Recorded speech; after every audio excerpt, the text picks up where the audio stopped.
Hi everyone, welcome to Modern Optimization Methods. In this part, we will introduce the second part of Chapter 7, the first order necessary condition. We begin with an example. Recall that in this chapter, we are considering the constraint optimization problem. Now, we recall that the constraint optimization problem takes the following form. We got minimize function f of x, where x is n-dimensional space, and we have some equality constraints as well as some inequality constraints.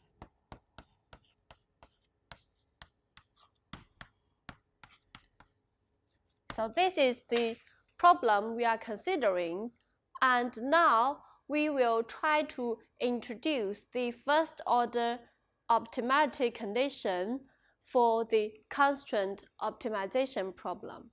We begin with an example, and let's first define the so-called active set. So the active set is actually defined by given the point x. For example, we have x bar, this point, and the indices where the constraints are obtained with equality constraints, we will denote the indices as active set. So in other words, we have the formula definition here that it was composed by all the equality constraints, capital E, as well as the inequality constraints, where at x, the inequality constraints will obtained with equality part. So this is the active set. In other words, given a point x, the active set means that on these constraints, they are obtained by the exact equality, okay, which means that the point will lie exactly on the curve of constraints, okay? At this point, we have some definitions for active and inactive for inequality constraints. So recall that for inequality constraints, assume that we got inequality constraints like this. Okay, so this is Cix equal to 0, and this part may be the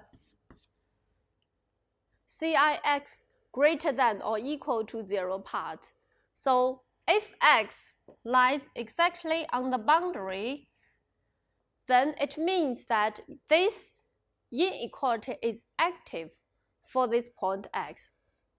In other words, you cannot move very freely by this constraint. However, if x lies in the interior part of these constraints, then it means that in a very small region of this x, we can move freely, okay, without taking account of these inequality constraints.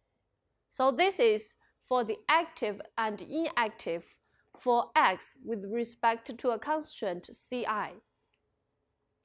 Now let's give an example.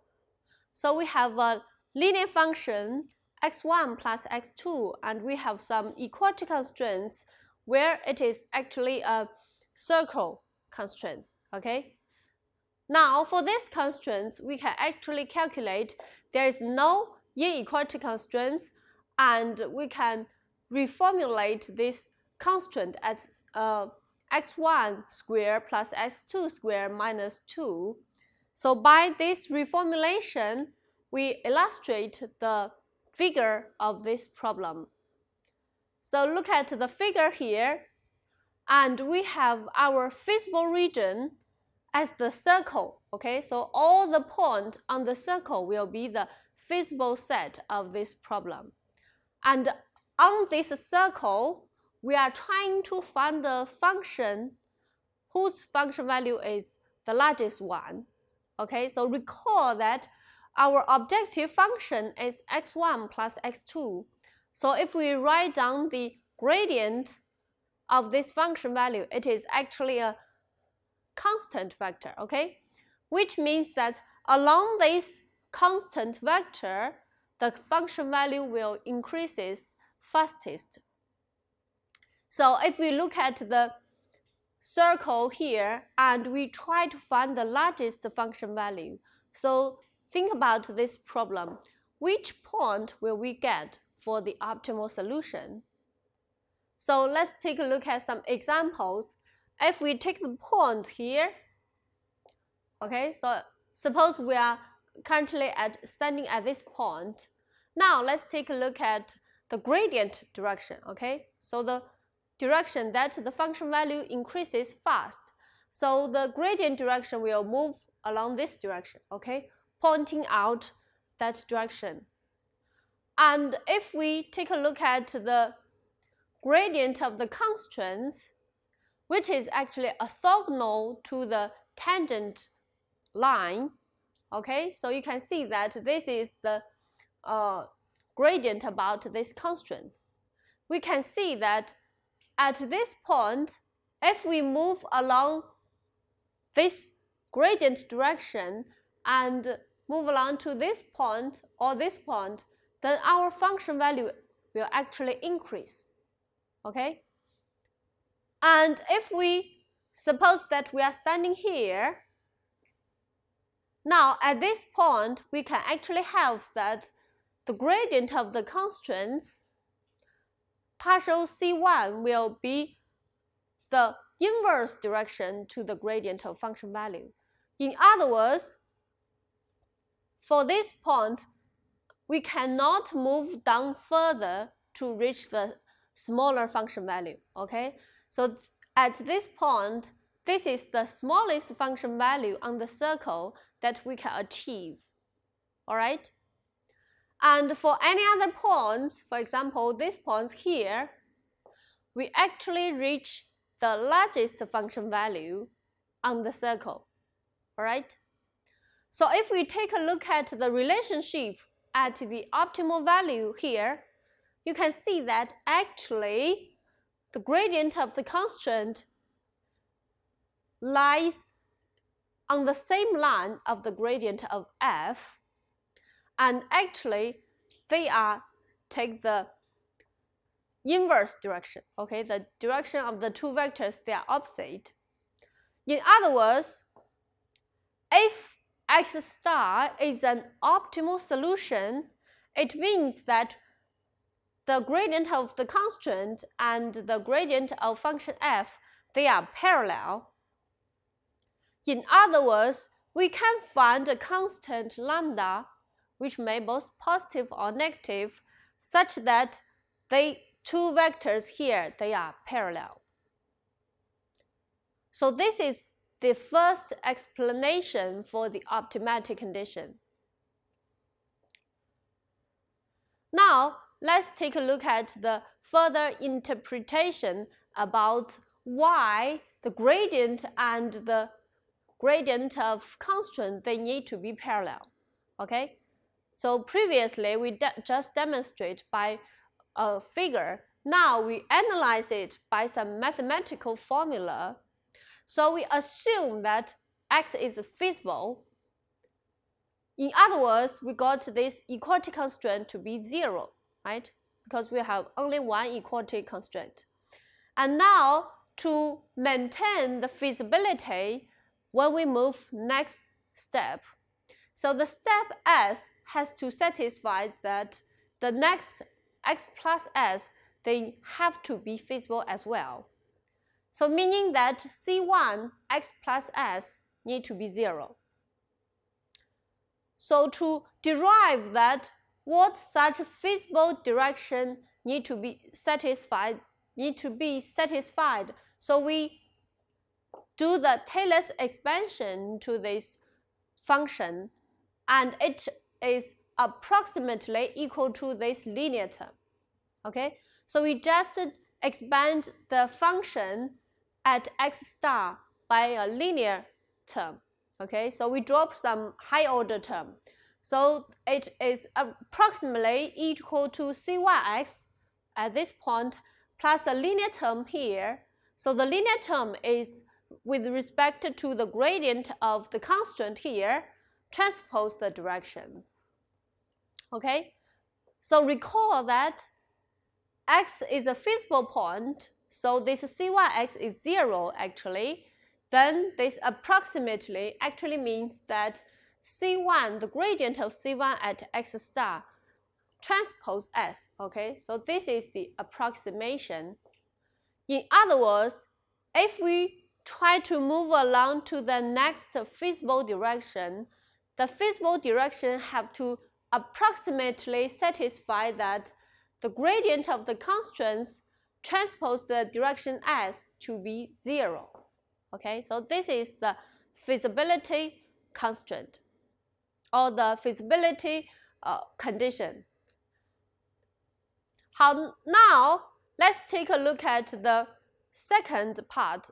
So when we move along a feasible direction, we also need to consider the reduction in function value f. Okay, so what is the condition of this direction if it needs to keep the reduction? So as we mentioned before, such reduction in function f is actually means that we got this gradient transpose s to be strictly negative. Okay, in other words, this condition have to be satisfied. Therefore, to summarize, if we try to move along to the next iteration, then the direction s needs to satisfy both the sufficient reduction condition as well as the feasibility condition here.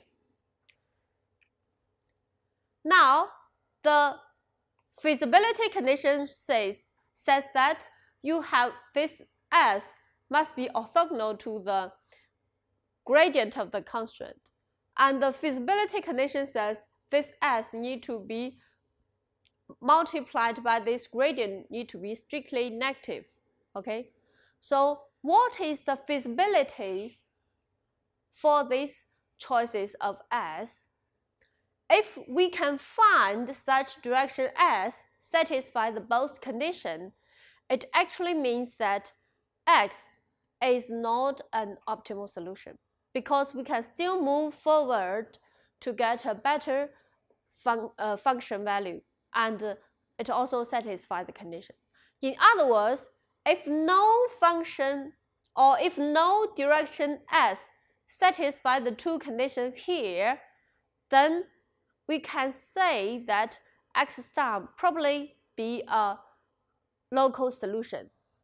In other words, if we know that x star is a local solution, it means that we cannot move forward to get another better solution.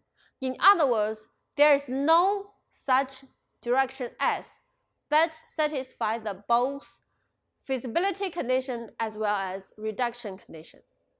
Okay, so this is a very important fact. So this condition holds actually when the direction gradient f and the direction of ci x, they are parallel to each other. Okay, so as we mentioned before, if x star is already a local minimizer, then we cannot find such s to satisfy the reduction condition as well as the feasibility condition. In other words, only when they are the two vectors, they are parallel, this such s will be an infeasible direction. Okay, therefore, for one equality constraints case, to derive the first order optimality condition, let's mathematically define the Lagrange function. Okay, so for one equality constraints case, the Lagrange function is like this. So we have the objective function fx, then minus the constant lambda I multiplied by c1. Okay, so there is another constant lambda 1 here. Okay, So it actually means the constant when they are parallel. Okay, so this is just the parameter lambda 1 here. Okay, after we introducing the Lagrange function, then at a local solution x star, we can find a scalar lambda 1 star such that the gradient of Lagrange function to be 0.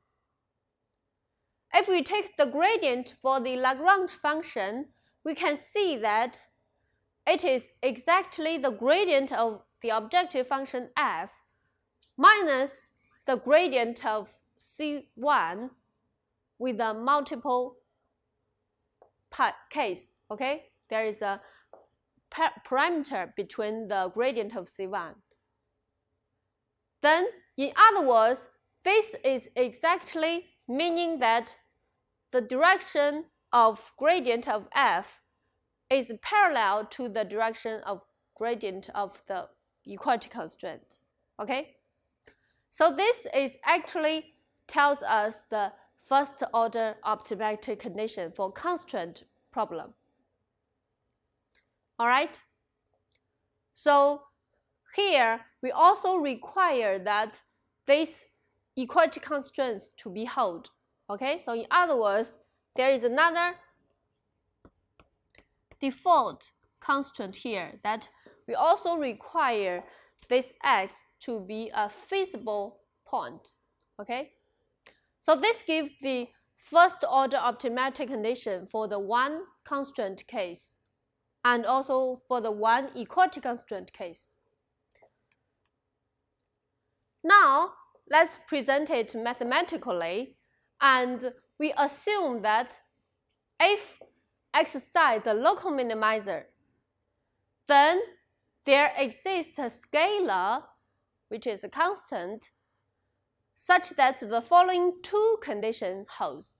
So the first one is that the Lagrange function, if we take the gradient with respect to x, then it is 0, meaning that the two vectors here, they are parallel.